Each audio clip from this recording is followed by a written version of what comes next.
जब से हिजबुल्लाह ने अपना जो हूपी नया ड्रोन अनवील किया है और जिसने इजराइल के अंदर घुस के उसके सीक्रेट मिलिट्री इंस्टॉलेशन यानी न्यूक्लियर फैसिलिटीज तक को ढूंढ निकाला, उनको फिल्म किया, इजराइल में कोहराम मचा है। आप विश्वास नहीं करेंगे क्या होने जा रहा है। यहां तक कि इजराइल ने अब प्लान्स अप्रूव कर दिए हैं कि हिजबुल्लाह पे अब हम सीधे हमला करेंगे। जी हां, हिजबुल्लाह के खिलाफ नया फ्रंट इजराइल खोलने जा रहा है, लेकिन उसकी सच्चाई क्या है ये आप देखिएगा। अमरीश मिश्रा स्पीक्स में आपका स्वागत है। देखिए साथियों, बहुत बड़ा डेवलपमेंट ये हुआ है। जो हूपी जो ड्रोन जिसके बारे में कल मैंने आपको डिटेल बताया था कि इजराइल के अंदर वो घुस गया, आज उसके और डिटेल सामने आए। उसमें ये बात आई है कि हाइफा जो मिलिट्री बेस, इजराइल का इतना बड़ा पोर्ट है, मिलिट्री बेस है, हाइफा में एक एक जो पूरा सीक्रेट मिलिट्री इंस्टॉलेशन है उसकी पिक्चर उसने इस ड्रोन ने ली, हूपी ने। उसके बाद जिसका दूसरा नाम हुदूद है। उसके बाद जो है जो एक दूसरी जगह है जो ये इजराइल के अंदर जो उनके एक और जो राफेल, अच्छा राफेल ये वो वाला राफेल नहीं, जो राफेल फ्रांस की कंपनी जो भारत में जेट भेज रही थी वो नहीं, एक और कंपनी है जिसका नाम है राफेल। वो इजराइल की मिलिट्री इंडस्ट्रियल कॉम्प्लेक्स है, वो हथियार बनाती है।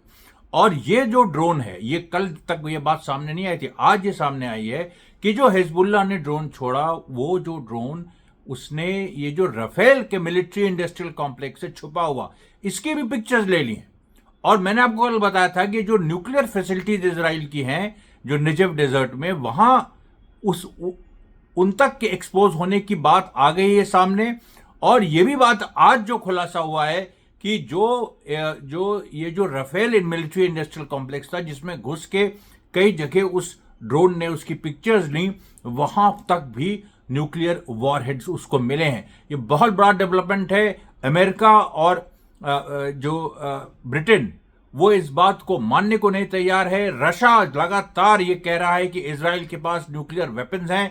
तो इजराइल जैसे अमेरिका हमेशा अपने इंस्पेक्टर्स भेज देता है जिसके पास न्यूक्लियर वेपन, जैसे ईरान के पास न्यूक्लियर वेपन होने की बात आई थी तो अमेरिका ने अपने इंस्पेक्टर्स भेज दिए थे। और एक बिल्कुल एक खौफ जैसे होता है और पूरा एक दादागिरी अमेरिका के। रशिया कह रहा है अब अपने इंस्पेक्टर्स क्यों नहीं इजराइल भेज रहा, क्योंकि इजराइल जैसे भारत और पाकिस्तान है, इन्होंने न्यूक्लियर टेस्ट किया ओपनली और उसके बाद ये न्यूक्लियर स्टेट गिने जाने लगे। आप तो जानते हैं लेट 90s में पहले इंडिया ने किया, फिर पाकिस्तान ने किया, तो वो एक तरीका वो ओपन न्यूक्लियर स्टेट्स है, मतलब वो कहीं छुपा के नहीं रख रहे हैं। ईरान भी बिल्कुल न्यूक्लियर कैपेबिलिटी उसने डेवलप कर ली है, बस टेस्ट करना बाकी है जो दुनिया को वो अनाउंस करे।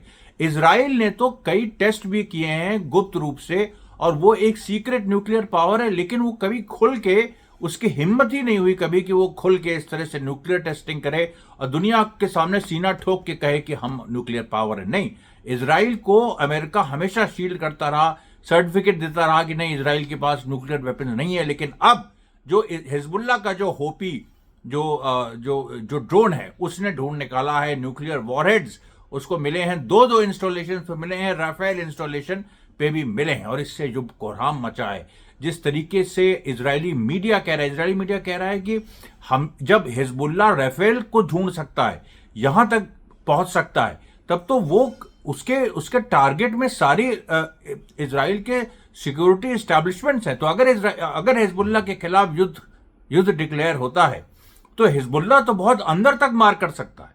ये जो बात है, ये जो खौफ है इजराइल का, आप देखिए कि हिजबुल्लाह अंदर तक मार कर सकता है, ये बात इजरायली मीडिया कह रहा है। उसके बाद बहुत सारे हिब्रू जो मीडिया के जो सोर्सेज हैं उन्होंने बताया कि जो इजराइल के कुछ प्रोमिनेंट कमांडर्स हैं उन्होंने भी कहा कि हिजबुल्लाह पे आक्रमण करने का आदेश तो ऊपर से आ जाएगा और हम लोग को वहां पर लड़ने भेज दिया जाएगा, लेकिन हम वहां जाके करेंगे क्या, हमारे पास रोड मैप नहीं है।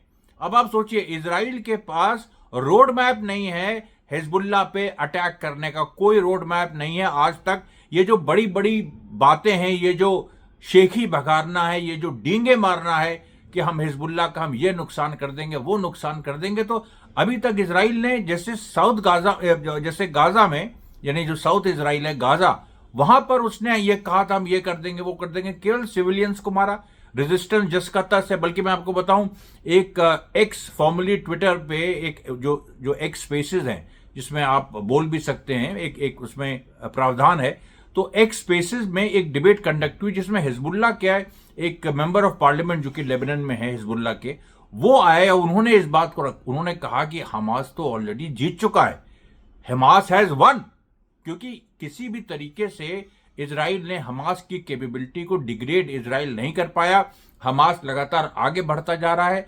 और मैं आज की जो 6 प्रमुख घटनाएं हैं जहां पर 3 जगह राफा में हमास ने केंद्रित करके मारा है और 6 IDF सोल्जर्स या तो घायल हो गए हैं या मारे गए हैं, अभी तक उनको एक्नॉलेज नहीं किया है इजराइल ने। उसके बाद जेनिन में, अल खलील में, कलकिलिया में, 3 जगह वेस्ट बैंक में, और जो इजरायली व्हीकल्स उड़ाए गए, सरेआम उड़ाए गए, उनको भी पूरी उनके अंदर भी जो सैनिक थे वो या तो मारे गए या घायल हुए।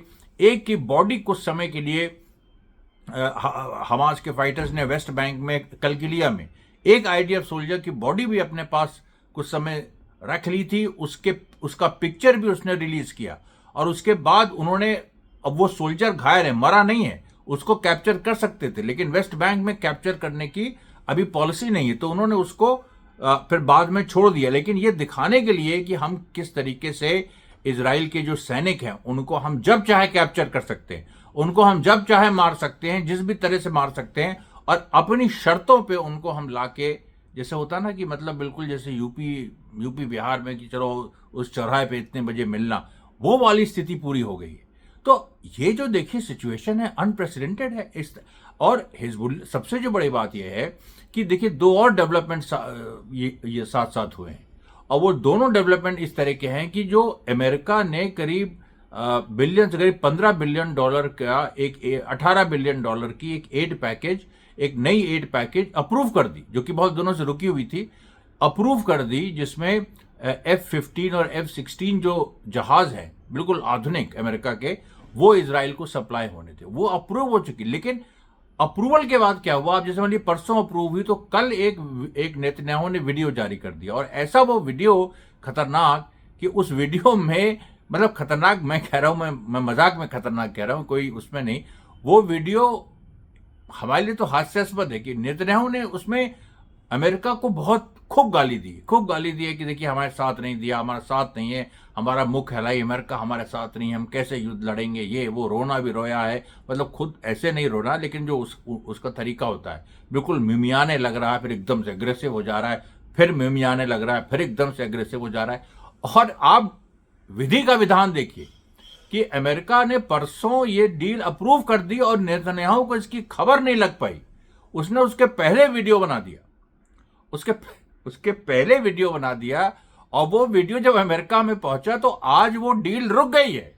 जो 18 बिलियन की डील जो 18 बिलियन की डील जो अमेरिका ने अप्रूव कर दी थी, वो परसों, कल नेतन्याहू, मतलब मूर्खता की हद है, उसको पता, उसने वीडियो बना दिया अमेरिका के खिलाफ, और आज वो पूरा पैकेज रुक गया है, क्योंकि अमेरिका के जो डिप्लोमैट्स हैं बहुत ही नाराज हैं। वो कह रहे हैं कि ये क्या बदतमीजी है, नेतन्याहू इस तरीके से अगर करेगा, क्योंकि भाई वहां पर सीधे सीधे जो अभी प्रेसिडेंट है बाइडेन, उनकी डेमोक्रेटिक पार्टी है, सीधे उस पर एक्विजिशन आ रहा है, और उसका वो वैसे भी डेमोक्रेटिक पार्टी के पास से जो अरब अमेरिकन हैं या जो एशियंस हैं या जो डेमोक्रेटिक एक लॉबी है, इतना बड़ा स्टूडेंट मूवमेंट अमेरिका में चल रहा है, बहुत बड़ा हिस्सा जो है लिबरल्स का, डेमोक्रेट्स का, वो वैसे ही रिपब्लिकन पार्टी के खिलाफ है कि वो इजराइल को सपोर्ट करते हैं गाजा में। अब जो राइट विंग है, जो थोड़ा बहुत राइट विंग वो वोट्स इसको मिल सकते थे, pro Israeli votes Joe Biden को मिल सकते थे, वो भी अब खतरे में है, क्योंकि नेतन्याहू इस तरह से गाली दे रहा है, और वो एड भी उन्होंने अप्रूव कर दी, फिर भी अब इसकी सूचना, अब आप सोचिए कि क्या हालत है कि इतने, मतलब यहां पर हम लोग आराम से किसी की मदद करनी होती है उसको कम्युनिकेट कर देते हैं, अमेरिका के पास हॉटलाइन है, सब कुछ है, नेतन्याहू से लगातार बात हो रही है, आपके पास स्पेस वाला इंटरनेट है, और जो एक स्पेशल लाइन होती है, मतलब नेतन्याहू और बाइडेन तो दुनिया की सबसे सिक्योर लाइन पे बात करते हैं, ये इंप्रेशन है। तो ये एक दूसरे से कह नहीं सकते थे, या बाइडेन नहीं कह सकता था। इसका मतलब है कि अमेरिकन एस्टैब्लिशमेंट में कहीं ना कहीं अंदर एक बड़ी एक वहां पर एक फोर्स है, कोई ना कोई सीक्रेट, जो मदद कर रही है, और वो जानबूझ के इस तरह का एक कोवर्ट काम कर रही है, जो कि अमेरिका और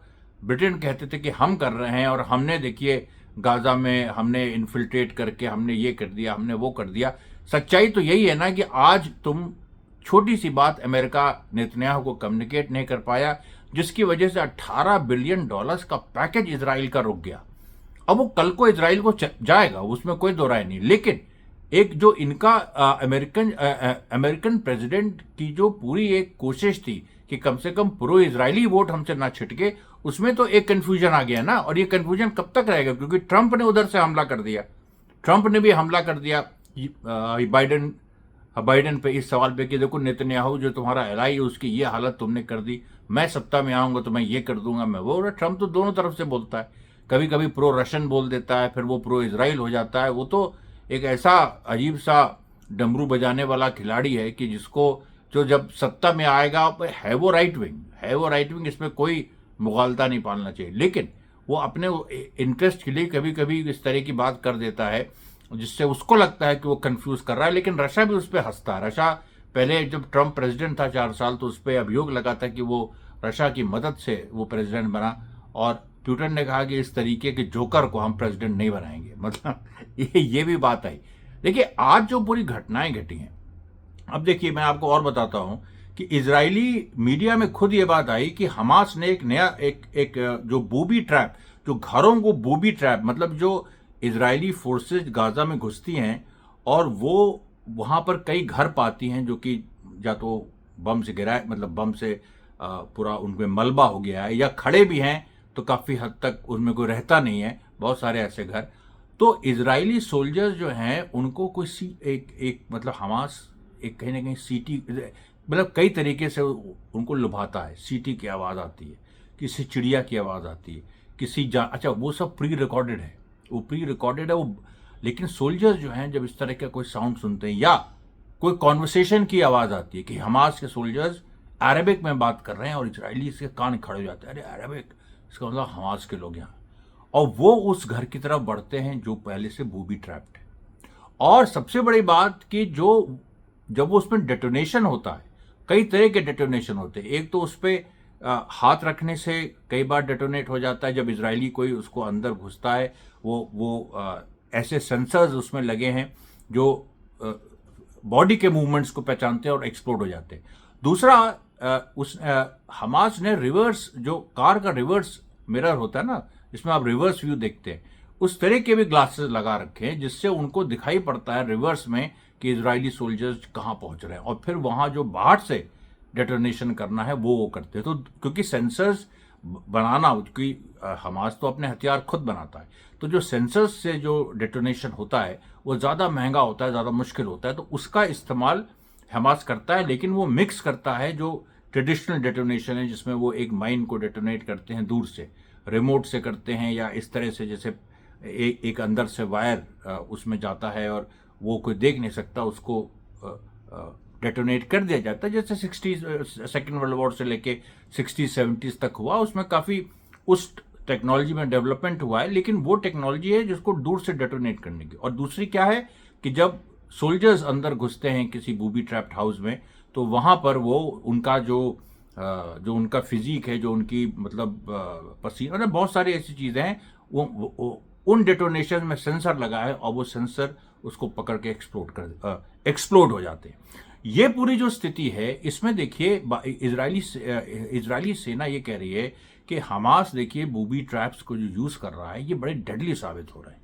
पिछले देखिए अब तो गिनती भी किसी ने करना छोड़ दी है। इजराइल ने अब तो जो इसके आईडी, पहले तो जो भाड़े के सिपाही बाहर से इजराइल लाया उनके मौत को नहीं गिनता था, अब अपने खुद के लोगों की मौतों को नहीं गिन रहा है। अभी 3-4 दिन पहले 8 लोग मारे गए, फिर 16 लोग घायल हुए, फिर 8 लोग मारे गए, फिर 22 लोग घायल हुए। अरे भाई, कहीं कोई सिलसिला रुक ही नहीं रहा है। दूसरी बात यह है कि जो डिसेबिलिटी का फिगर है वो आप सोचिए करीब 30 से 40 हजार आईडीएफ के सोल्जर्स डिसेबल हो गए। अब जब 30 से 40 हजार आईडीएफ के सोल्जर्स डिसेबल्ड यानी विकलांग हो गए हैं, तो ये सही बात है ना कि वो कहीं से विकलांग हुए हैं ना, उनको किसी ने मारा है। किसने मारा है? वो या तो हिजबुल्लाह फ्रंट पे हुए हैं और या वो ये गाजा फ्रंट पे हुए हैं। तो अगर 30 से 40, तो क्या मतलब केवल विकलांगी हुए हैं, उसमें मारे नहीं गए हैं लोग? तो ये इससे इजरायली झूठ सामने आता है। अभी पिछले 2 महीनों में 7,000 इजरायली सोल्जर्स विकलांग हुए हैं 2 महीने में। अब आप ये सोचिए कि आईडीएफ अंदर से किस तरह से टूट रहा है और चरमरा रहा है। मतलब लोग अपनी दुहाई मांगना भूल गए हैं, इस तरह की स्थिति है। आप अच्छा, उसके बाद देखिए इजिप्ट से जो खबर आई है कि इजिप्ट में जब जो 2 इजिप्शियन सोल्जर्स आईडीएफ से लड़ते हुए मारे गए, एक उसमें से एक ने मारा एक इजरायली सोल्जर्स को, फिर वो गायब हो गया। इजरायली आर्मी में बड़ा इजिप्शियन आर्मी में बहुत डिसकंटेंट चल रहा है। इजिप्शियन आर्मी में ये हो रही है बात कि हम लोगों को रोज परेड कराई जाती है और उस परेड में इजिप्ट का ये एक मिलिट्री कल्चर है कि जो परेड होती है वहां पर वो जायनिज्म को अब्यूज करते हैं, कि मतलब जायनिज्म के खिलाफ इजिप्शियन आर्मी, मतलब इजराइल को वो ऑफिशियल दुश्मन अपना मानते हैं। आर्मी की परेड ये हो रही है, लेकिन जो उनके सरकार सीसी की है वो अलाउ नहीं कर रही है कि उसकी सेना जाके सीधे फिलिस्तीनियों की मदद करे, और इससे इजिप्शियन आर्मी में बहुत ज्यादा फ्रस्ट्रेशन पैदा हो रहा है। लोग कह रहे हैं कि हम लोग कब तक इस तरह से देखते रहेंगे। और ये चीज देखिए, एक मिडिल ईस्ट आई करके एक वेबसाइट है, आप भी देख लीजिएगा, उसमें पूरी रिपोर्ट छपी है कि इजिप्शियन जो आर्मी है उसके अंदर किस तरह का रेजेंटमेंट पड़ रहा है। और एक बड़ा कारण देखिए ये है कि जो अल सीसी जो प्रेसिडेंट है इसका इजिप्ट का, जिसने मोर्सी को फांसी भी दी थी, अल सीसी ये क्या है कि इजिप्ट उसने इतना लोन ले लिया आईएमएफ से, लगातार वो लोन, मतलब लोन पर ही पूरी इकोनॉमी चलाया जा रहा है कि वो लोन उससे भर नहीं पा रहा है। और ऐसी स्थिति में उसको अमेरिका और इस तरीके से जो आईएमएफ जैसी फोर्सेस है ये उसको दबा ले जा रही है।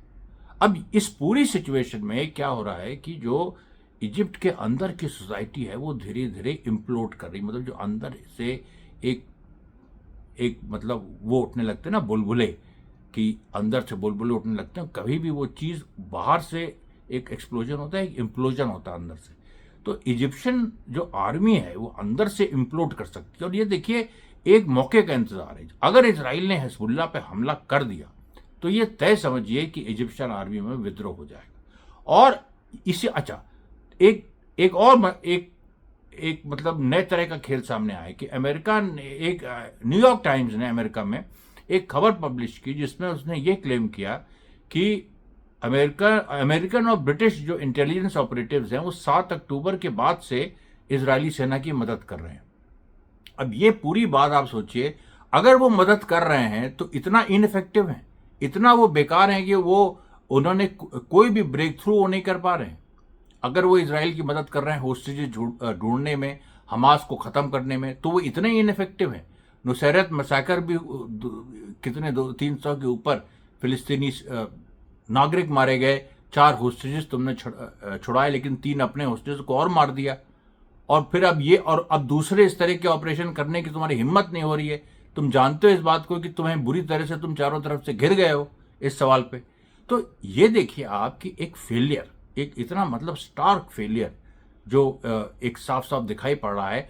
लेकिन इसमें असली मकसद क्या है? असली मकसद यही है, अब जैसे वो जो आर्टिफिशियल हार्बर अमेरिका ने बनाया था, 22 लाख लोगों को खाना खिलाने की बात थी, वो तो खाना के साथ ही वो हार्बर कहाँ, मतलब वो कहाँ गया, वो पूरी शिप क्या हुआ उसका कोई अता पता नहीं।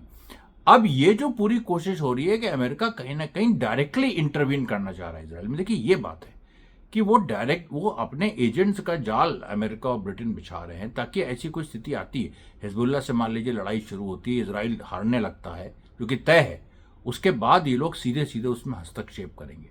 मैंने कल भी आपको बताया था कि ये संभावना है। अच्छा, अब आप कहेंगे कि भाई ब्रिटेन और अमेरिका तो वहाँ पर रशियन बेसिस हैं सीरिया में, तो कैसे वो लेकिन इस तरह का दुस्साहस वो कर सकते हैं, क्योंकि उनका ये कैलकुलेशन है कि यूक्रेन की लड़ाई में रशिया जीत रहा है, यूक्रेन की लड़ाई में रशिया जीत रहा है। अगर रशिया के खिलाफ हम दूसरा फ्रंट यहाँ खोल दें गाजा, क्योंकि उनका ये है कि लेबनान पे इजराइल ने अगर अटैक किया, पहले तो अमेरिका और ब्रिटेन कुछ खास रिएक्ट नहीं करेंगे, लेकिन अल्टीमेटली उनको रिएक्ट तो करना पड़ेगा ना।